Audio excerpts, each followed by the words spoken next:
Hello sapiens. உலகத்தில் இருக்கிற ஒட்டுமொத்த கொசுக்களையும் அழிச்சிட்டோம்னா என்னாகும்னு எனக்காவது யோசிச்சு பார்த்திருக்கீங்களா? பொதுவா இந்த கொசுக்கள் டேஞ்சரான ஒன்னா இருந்துட்டு இருக்கு. ஏன்னா இது மனுஷங்களோட ரத்தத்தை உறிஞ்சி நிறைய நோய்களை பரப்புறனால வருஷத்துக்கு 10 லட்சம் பேருக்கும் அதிகமானவங்க இதனால இறந்துட்டு இருக்காங்க. சோ கொசுக்கள் இல்லாத உலகத்துல நம்மளால உயிர் வாழ முடியுமா? எல்லா கொசுக்களும் இந்த உலகத்துல இருந்து அழிஞ்சு போயிட்டா என்னாகும்?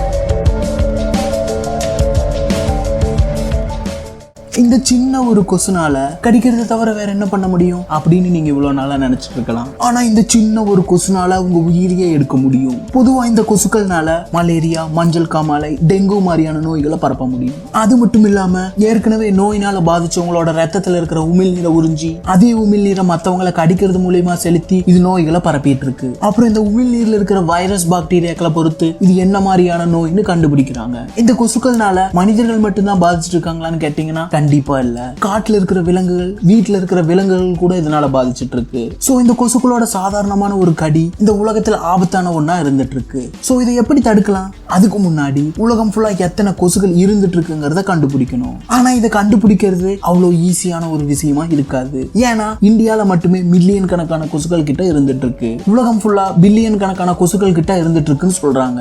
அப்புறம் இந்த கொசுக்கள் எந்த மாதிரியான இடங்கள்ல அதிகமா இருக்கும்னு கேட்டீங்கன்னா, எங்கெல்லாம் ஹீட் ஜாஸ்தியா இருக்கோ அங்கெல்லாம் இந்த கொசுக்களோட எண்ணிக்கையும் ஜாஸ்தியா இருக்கும். ஆனா இதெல்லாம் ஒரு பக்கம் இருந்தாலும் இந்த ஒட்டுமொத்த கொசுக்களையும் அழிக்கிறதுக்கு நமக்கு நிறைய வழிகள் இருக்கு. வௌவால்கள்னால எந்த ஒரு ரிஸ்க்கும் இல்லாம ஈஸியா இந்த கொசுக்களை வேட்டையாடி சாப்பிட முடியும். 1 மணி நேரத்துல இந்த வௌவால்கள்னால 600 கொசுக்கள் கிட்ட சாப்பிட முடியும்னு சொல்றாங்க. சோ நம்ம கிட்ட போதுமான அளவு வௌவால்கள் இருந்தாலே போதும், இந்த உலகத்தில் இருக்கிற ஒட்டுமொத்த கொசுக்களையும் நம்மளால ஈஸியா அழிக்க முடியும். ஆனா இதுக்கப்புறம் பூமி ஃபுல்லா அதிகமாயிட்டே போற வௌவால்களை எப்படி அழிக்கிறது? சோ இந்த ஐடியா ஒரு நல்ல ஐடியாவா இருக்க முடியாது. அப்பனா வேற ஏதாவது ஐடியா இருக்கா? அந்த ஐடியாவை பாக்குறதுக்கு முன்னாடி நீங்க தெரிஞ்சுக்க வேண்டிய இன்னொரு விஷயம், கொசுக்கள் எப்படி இனப்பெருக்கம் பண்ணுதுன்னு. பொதுவா இந்த கொசுக்கள் உங்க ரத்தத்தை உறிஞ்சி குடிக்கிறதுக்கு தான் உங்க மேல வந்து உட்கார்ந்துட்டு இருக்குன்னு நீங்க இவ்வளவு நாளா நினைச்சிட்டு இருக்கலாம். ஆனா அப்படி இல்ல.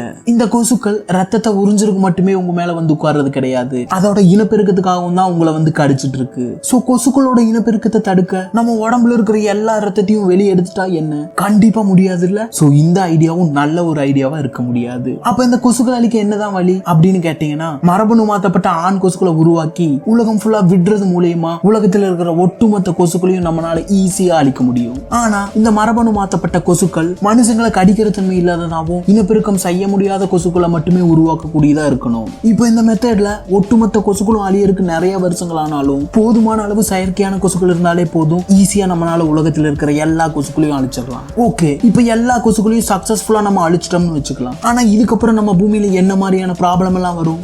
இந்த கொசுக்கள்னால ஒவ்வொரு வருஷமும் லட்சக்கணக்கான மக்கள் இறந்துட்டு இருக்காங்கன்னு நம்ம முன்னாடியே பார்த்தோம். இப்ப எல்லா கொசுக்களும் அழிஞ்சதுக்கு அப்புறம் ஒவ்வொரு வருஷமும் லட்சக்கணக்கான மக்கள் இறந்து போயிட்டு இருக்க மாட்டாங்க. இதனால நம்ம மக்கள் தொகை படிப்படியா அதிகமாயிட்டே போகும். அப்புறம் உணவு சங்கிலியில் இந்த கொசுக்களோட பங்களிப்பு இருக்கான்னு கேட்டீங்கன்னா கண்டிப்பா இருக்கு. சில வகையான உயிரினங்கள் இந்த கொசுக்களையும் சாப்பிட்டு உயிர் வாழ்ந்துட்டு இருக்கு. ஆனா கொசுக்களை மட்டுமே சாப்பிட்டு உயிர் வாழ்றது இல்ல, மத்த உயிரினங்களும் சாப்பிட்டு உயிர் வாழ்றதுனால கொசுக்கள் இல்லாம இந்த உயிரினங்கள்னால உயிர் வாழ முடியும். சோ உணவு சங்கிலியில பெருசா எந்த ஒரு ப்ராப்ளம் வராது. இந்த கொசுக்கள் என்னதான் தாவரங்களோட மகரந்த சேர்க்கைக்கு உதவியா இருந்துட்டு இருந்தாலும் இது மனுஷங்களை கடிச்சு நோய்களை பரப்புறதுனால இந்த கொசுக்களை நியாயப்படுத்தி பேச முடியாது. சோ கொசுக்களை அழிக்கிறது சரியான ஒரு விஷயமா இருக்கும்னு நீங்க நினைக்கிறீங்களா? இப்படி பண்றதுனால கொசுன்னு ஒரு இனத்தையே நம்ம பூமியில இருந்து அழிச்சிருப்போம். பொதுவா உலகம் ஃபுல்லா டிஃப்ரெண்டா ஆயிரக்கணக்கான டைப்ஸ்ல கொசுக்கள் இருந்துட்டு இருக்கு. இதுல வெறும் 6% கொசுக்கள் மட்டும்தான் மனுஷங்களை கடிச்சு நோய்களை பரப்பக்கூடியதா இருந்துட்டு இருக்கு. ஆனா இப்ப இதெல்லாம் ஒரு பக்கம் இருந்தாலும் அமேசான் காடுகளை பாதுகாக்கிறதுல இந்த கொசுக்களும் முக்கியமான ஒண்ணா இருந்துட்டு இருக்குங்கிறத தெரிஞ்சுக்கங்க. ஆமா, அது எப்படி இந்த கொசுக்கள்னால அமேசான் காடுகளை பாதுகாக்க முடியும் அப்படின்னு இப்ப உங்களுக்கு கேள்வி வரலாம். அமேசான் காடுகளை அழிக்க வர்றவங்களுக்கு இந்த கொசுக்கள் பெரிய ஒரு பிரச்சனையா இருந்துட்டு இருக்கறனால இந்த காடுகளை அழிக்க யாருமே இப்ப முன் வர்றது இல்ல. சோ இந்த கொசுக்கள்னால பல பிரச்சனைகள் இருந்தாலும் சில நல்ல விஷயங்களும் இருக்குங்கிறத தெரிஞ்சுக்கங்க. ஓகே, இப்போ கொசுக்கள் இல்லாம இருந்தா என்ன ஆகும்னு பார்த்தாச்சு. அடுத்ததா உங்க மூளையோட ஃபுல் பவரையும் யூஸ் பண்ணீங்கன்னா என்ன ஆகும்னு என்னைக்காவது யோசிச்சு பார்த்திருக்கீங்களா? அடுத்த என்னாகும் வீடியோல பார்க்கலாம். தேங்க்யூ ஃபார் வாட்சிங். சப்ஸ்கிரைப் டு என்னாகும். இந்த வீடியோ உங்களுக்கு பிடிச்சிருந்தா மறக்காம லைக் பண்ணி கமெண்ட்ல தெரியப்படுத்துங்க.